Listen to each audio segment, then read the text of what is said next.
सो hi friends, कैसे हैं आप लोग। I think obviously you all will be fine. तो फ्रेंड्स, आज जो है हम लोग क्लास 10th का history first chapter nationalism in Europe start करने जा रहे हैं। तो फ्रेंड्स, ये जो है हमारा क्लास 10th हिस्ट्री का फर्स्ट लेक्चर है और आज जो है हम लोग नेशनलिज्म इन यूरोप डिस्कस करेंगे। तो फ्रेंड्स, इस चैप्टर में मेनली है क्या। तो दोस्तों, इस चैप्टर में हम लोग देखेंगे किस प्रकार से यूरोप के 40-50 भागों में बटा हुआ एक क्षेत्र कैसे एक हुआ।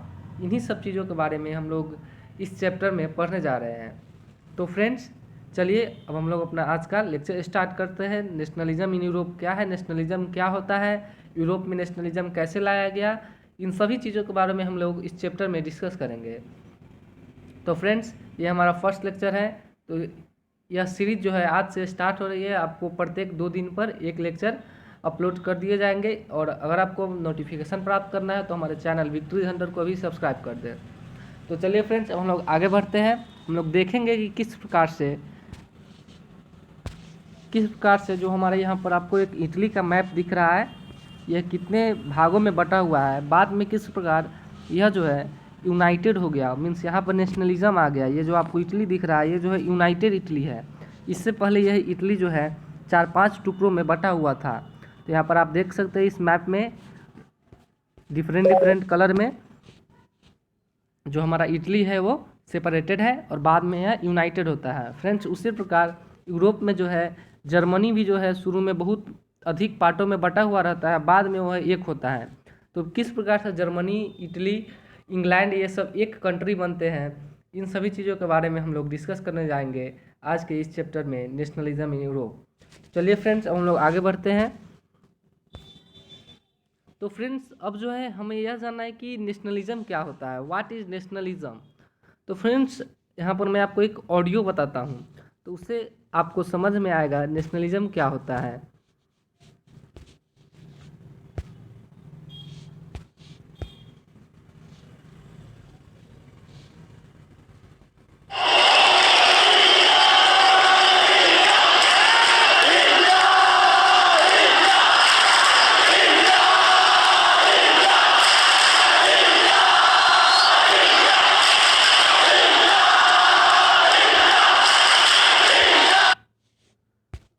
तो फ्रेंड्स, आपने देखा है किस प्रकार से यह जो है हमारे कंट्री में मीन्स इंडिया में नेशनलिज्म है, तो किस प्रकार से एक भीड़ जो है चीयर्स कर रही है अपने कंट्री को, इंडिया के नाम से पुकार रही है। तो फ्रेंड्स, यही जो भावना होता है इसे नेशनलिज्म कहते हैं, एक भावना कि हम लोग इंडियन है। तो फ्रेंड्स, यहाँ पर जो आपको ऑडियो सुनाया गया था, आपने सुना था, वह जो है क्रिकेट स्टेडियम का है। तो फ्रेंड्स, किस प्रकार क्रिकेट में 2 देशों के बीच में मैच होता है, सिर्फ 11 प्लेयर जो है प्रत्येक टीम के, वो अपने कंट्री को रिप्रेजेंट करते हैं। तो फ्रेंड, भारत के जो बिलियंस ऑफ पॉपुलेशन है उसमें से 11 व्यक्ति जो है हमारे देश को रिप्रेजेंट करते हैं, उससे हम लोग चीयर्स करते हैं, इंडिया इंडिया। ये जो है क्या है, एक नेशनलिज्म का भावना है। तो फ्रेंड्स, इसी भावना को लाने के लिए कितनी लड़ाइयाँ लड़नी पड़ी है यूरोप में, कितनी वहाँ पर वार्स हुई, इन सभी चीज़ों के बारे में हम लोग आज के वीडियो में पढ़ेंगे। तो friends, what is nationalism, nationalism क्या है। Friends, nationalism the desire of a group of people, the desire of a group of people who share the same race, culture, language etcetera to form an independent country. क्योंकि friends, एक group of people का इच्छा होता है कि वे जो है अपने कंट्री में रहे और उनका एक ही मकसद हो, एक ही कल्चर है, एक ही लैंग्वेज हो और एक ही रिलीजन हो। तो फ्रेंड्स, यह जो है क्या है, नेशनलिज्म की भावना है, इंडिपेंडेंट कंट्री। तो फ्रेंड्स, क्या है, नेशनलिज्म है। और friends, a feeling of love और pride for your own country, that your country is better than other country. नहीं फ्रेंड्स, यह नेशनलिज्म एक भावना है, अपने कंट्री के प्रति एक प्यार का भावना है कि हमें गर्व होता है अपने कंट्री पर और हम यह मानते हैं कि हमारा कंट्री जो है दूसरे कंट्री से बहुत ही बेहतर है। तो फ्रेंड्स, हम यह नहीं मानते कि सबसे अच्छा है हमारा कंट्री, दूसरे कंट्री से बेहतर है। तो फ्रेंड्स, नेशनलिज्म क्या होता है। तो फ्रेंड्स, नेशनलिज्म का डिफिनीशन आपको यहाँ पर दे दिया गया है। The desire of a group of people who share the same race, culture, language etcetera to form an independent country. कि फ्रेंड्स, एक ग्रुप ऑफ पीपल है, उनका ये इच्छा है कि अपने इंडिपेंडेंट कंट्री के प्रति उनका एक कोई सिंबल हो जिससे वो अपने आप को रिप्रेजेंट कर सके। जैसे फ्रेंड्स, हम लोग इंडिया के हैं तो हम लोग का सिंबल क्या है, इंडियन, वी आर इंडियन। सबसे पहले हम लोग इंडियन है, चाहे हम लोग किसी भी कास्ट के क्यों ना हो, सबसे पहले हम इंडियन हैं, तो क्या है, यह एक नेशनलिज्म का फीलिंग है हमारे अंदर कि वी आर इंडियन। तो फ्रेंड्स यह जो है नेशनलिज्म है। तो फ्रेंड्स इंडिया में नेशनलिज्म कैसे आया, पहले भी हमारे इंडिया में भी कास्ट बेस्ड डिस्क्रिमिनेशन था। तो उन सब चीज़ों के बारे में किस प्रकार से उन सब चीज़ों को हटाकर इंडिया में नेशनलिज्म लाया गया, यह भी हमारे क्लास 10th की हिस्ट्री में पढ़ना है। यह हमारा 3rd चैप्टर है और हम लोग जो है उस पर भी वीडियो बनाएंगे। और अगर आपको उसको वीडियो को देखना है तो आप हमारे चैनल को सब्सक्राइब कर लें ताकि आपको नोटिफिकेशन मिलते रहें। तो चलिए फ्रेंड्स, नेशनलिज्म क्या होता है यह तो आप जान गए कि नेशनलिज्म क्या है। यह एक फीलिंग है अपने कंट्री के लिए कि हमारा कंट्री एक कंट्री से बेहतर है और हम एक है। सबसे पहले हमारे लिए हमारा कंट्री है, यह एक नेशनलिज्म है। आपको एक वर्ड आपको रिप्रेजेंट करेगा, तो वही क्या है, नेशनलिज्म है। The desire of group of people who share the same race, culture, language etcetera to form an independent country, ये क्या है, नेशनलिज्म है। तो चलिए फ्रेंड्स, आई होप आपको नेशनलिज्म क्या होता है यह समझ में आ गया होगा। और अब हम लोग आगे बढ़ते हैं और हम लोग देखेंगे कि यूरोप में नेशनलिज्म कैसे आया। ये था नेशनलिज्म क्या होता है, यह जो है आप नेशनलिज्म का डिफिनीशन आपको यहाँ पर दिया गया है।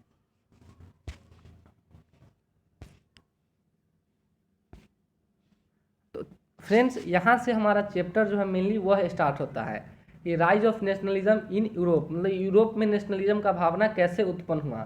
तो फ्रेंड्स यहाँ पर आपको यह हमारा इंट्रोडक्शन वीडियो है, इंट्रोडक्शन पार्ट है। तो फ्रेंड्स यहाँ पे कि in 1848 Frederic Sorrieu a French artist prepare a painting of his dream vision name democratic social republic. मतलब कि फ्रेंड्स यहाँ पर स्पेलिंग्स तो थोड़ा मिस्टेक हो गया, यहाँ पे सॉरी हो गया लेकिन वहाँ पे सॉरी है, यहाँ पे क्या मिस्टेक है, आप इसे बुक में देख लीजिए क्या स्पेलिंग दिया गया है। तो फ्रेंड्स इन 1848 में एक फ्रांस के एक आर्टिस्ट थे जिन्होंने एक पेंटिंग को आर्ट किया, पेंटिंग डिजाइन किया, जिसका उन्होंने नाम रखा था डेमोक्रेटिक एंड सोशल रिपब्लिक। ये उनका ड्रीम विजन था, मतलब कि उनका सपना था अपने कंट्री को इस प्रकार से देखने का कि वो एक नेशनलिज्म को फॉलो करे। डेमोक्रेटिक एंड सोशल रिपब्लिक इस पेंटिंग का नाम है। तो फ्रेंड्स नीचे आपको जो पेंटिंग दिख रहा है इसमें यहाँ पर एक स्टेचू ऑफ लिबर्टी है। तो फ्रेंड्स जो कंट्री से स्टेचू से आगे निकल चुके हैं वो जो है क्या है, उनमें जो है वो नेशनलिज्म को प्राप्त कर चुके हैं। और जो अभी यहाँ पर आपको दिख रहा होगा फ्रांस अभी जस्ट यहाँ पर आया है और उसके बिहाइंड में क्या है, जर्मनी है।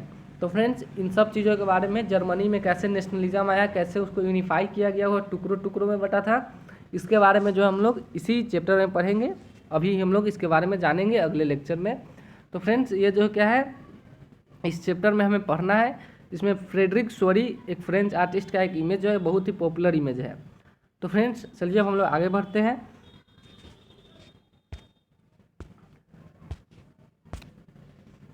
हाँ तो फ्रेंड्स यहाँ पर आपको दो टर्म दिख रहा है, दो टर्म है एब्सोल्यूटिस्ट और यूटोपियन। तो फ्रेंड्स एब्सोल्यूटिस्ट क्या होता है, यूटोपियन क्या होता है।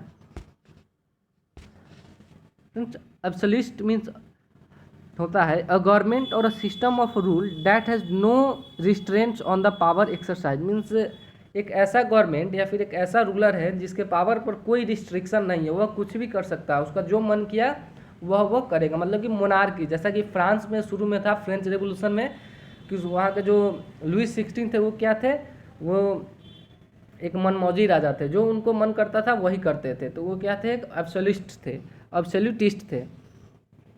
तो फ्रेंड्स एब्सोल्यूटिस्ट का क्या होगा डिफिनीशन, अ गवर्नमेंट और a system of rule, a government और a system of rule that has no restraints on the power exercise.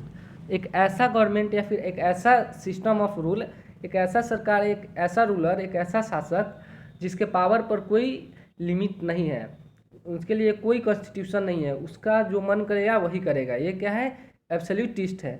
तो फ्रेंड्स ऐसे गवर्नमेंट कतई अच्छे नहीं होते हैं जो पब्लिक के बातों को नहीं ध्यान में रखते हैं। तो एक टर्म था जिसके बारे में आप जान गए।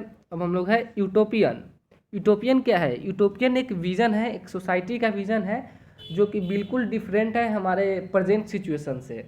वो क्या है, एब्सोल्यूटिस्ट है।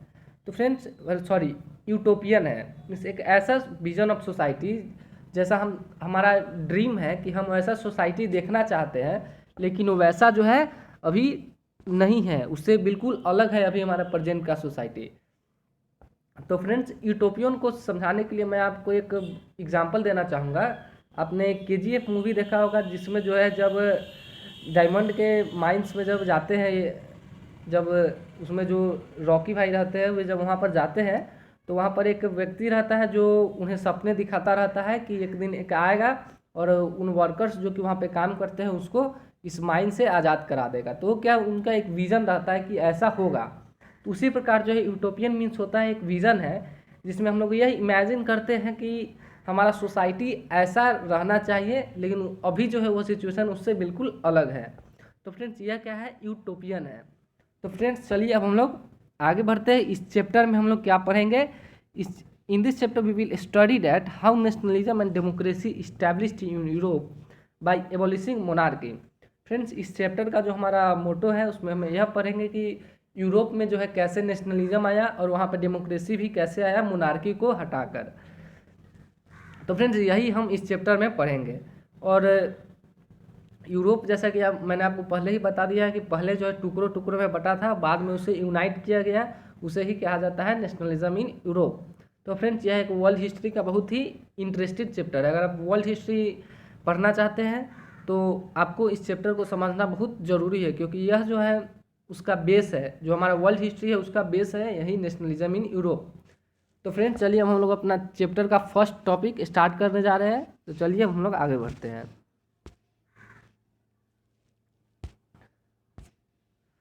तो फ्रेंड्स अब जो है हमारा the French revolution and the idea of nation means, friends आपको मालूम है कि फ्रेंच रिवोल्यूशन को सभी रिवोल्यूशन का जनक कहा जाता है। Father of all revolution is French revolution. ऐसा क्यों कहा जाता है फ्रेंड्स, तो मतलब कि फ्रेंच जो है, फ्रांस जो है, वही से जो है एक नेशन का आइडिया पूरे यूरोप में आया था उभर कर।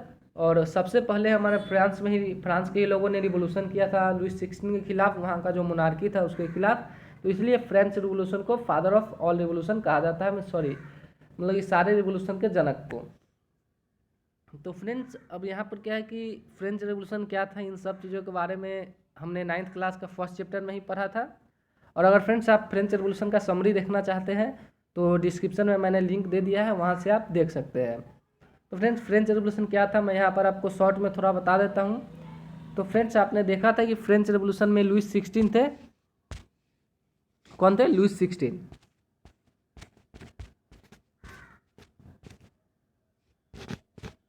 फ्रेंड्स लुइस 16 वहाँ के जो किंग थे लुइस 16, वे जो थे क्या, लुइस 16 एक रूलर था, एक मोनार्क रूलर था जो कि बहुत ही मनमौजी रूलर था। मतलब कि वो पब्लिक के वेलफेयर में कोई काम नहीं करता था और वो वहाँ पर जो उसने टैक्स भी बहुत बढ़ा रखा था। इसके कारण वहाँ के लोगों में निराशा छा गई थी। वे लोग, उनके अंदर एक क्रोध उत्पन्न हो गया था और वे जो है रिवोल्ट कर दिए थे किंग के अगेंस्ट, और इसी को जो है फ्रेंच रेवोल्यूशन कहा जाता है। और इसके बारे में अगर डिटेल में आप पढ़ना चाहते हैं तो इसके लिए आपको हमारे पिछले बनाए गए वीडियो को देख सकते हैं, जिसका लिंक मैंने डिस्क्रिप्शन में दे दिया है। तो फ्रेंच रेवोल्यूशन में क्या होता है, पहले लोग वहाँ पर, जैसा कि फ्रेंच सोसाइटी जो है 3 स्टेट में डिवाइडेड होता है, फिर वहाँ पर थर्ड स्टेट के साथ बहुत डिस्क्रिमिनेशन होता है, तो थर्ड स्टेट के लोग अपना वार करते हैं।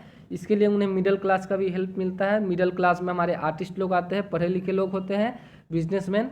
और फिर जो है उसके बाद जब फ्रेंच रिवोल्यूशन में जब किंग को हटा दिया जाता है तो वहाँ पर रॉबेस्पियरे का आता है, जिसे हम लोग रीजन ऑफ टेरर कहते हैं, रॉबेस्पियरे रूल।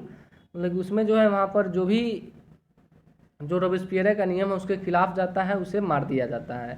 और उसके बाद जो है फिर वहाँ पर हमारे नेपोलियन आते हैं। फिर नेपोलियन भी शुरू में बहुत ही अच्छे से लीड करते हैं फ्रांस को, फिर वो भी क्या हो जाते हैं, वे भी बाद में डिक्टेटरशिप करने लगते हैं। तो फ्रेंड्स ये जो है फ्रेंच रेवोल्यूशन का छोटा सा समरी था, और डिटेल में अगर आप उसे देखना चाहते हैं तो नीचे डिस्क्रिप्शन में लिंक दिया गया है। तो फ्रेंड्स चलिए हम लोग अपने टॉपिक पे आते हैं। ये जो हमारा एक शॉर्ट रिवीजन था।